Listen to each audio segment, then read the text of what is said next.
Hey everyone, so today I want to tell you guys a technique that I use. It's one of the techniques I use to get myself the confidence to actually approach a girl. So this is one of many techniques, and as you'll notice by it, it's really just understanding how you are deep down inside, acknowledging how scary this is and how fearful it is. It's one way I do it.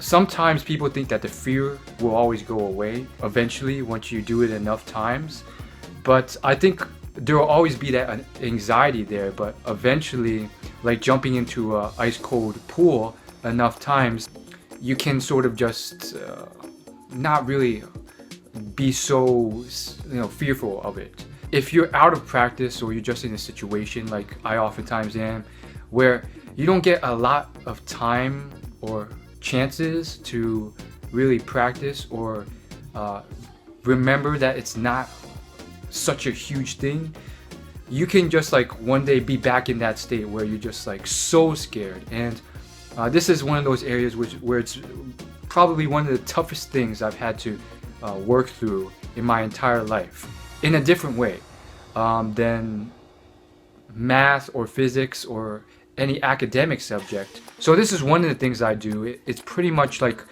I feel it coming up, is this intense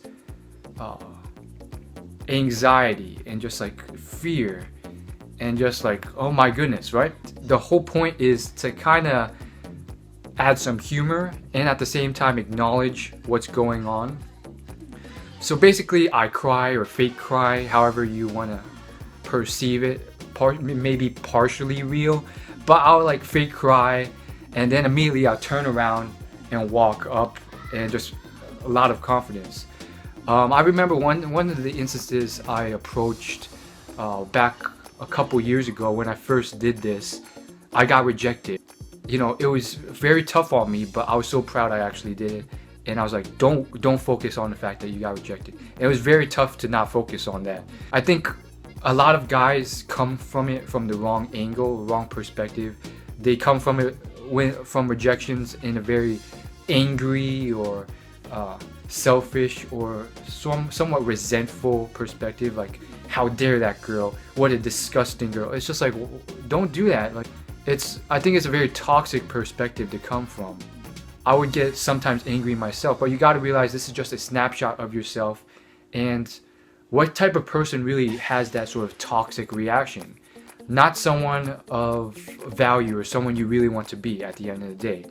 And when someone knows nothing about you and you're approaching, that's like the coldest approach you can do. And all they have to base off of what to do or not is that snapshot of you.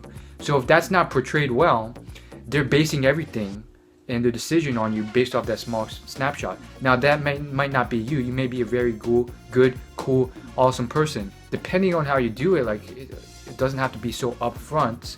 A conversation and just indirect conversation that runs dry is not a rejection. I mean, different strokes for different folks. There's all sorts of other things you can do.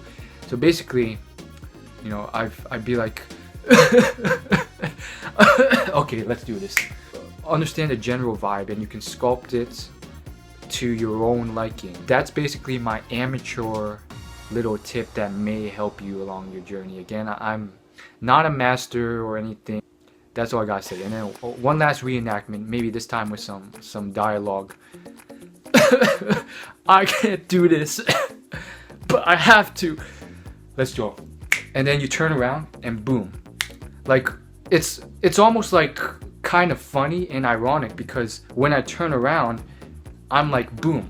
As far as that confidence goes, I wouldn't say it's a fake persona of me, because in certain natural situations, I strive to be that level of confidence. I strive to move towards, I guess you can call, say people like Robert Downey Jr. I always picture like people I respect who has that level of confidence or whatever trait that I'm trying to emulate or get to. So it's not a fake persona. It's like one of those places where I want to be. Having said that though, you don't have to be like arrogantly confident. That's all I gotta say. See you guys later.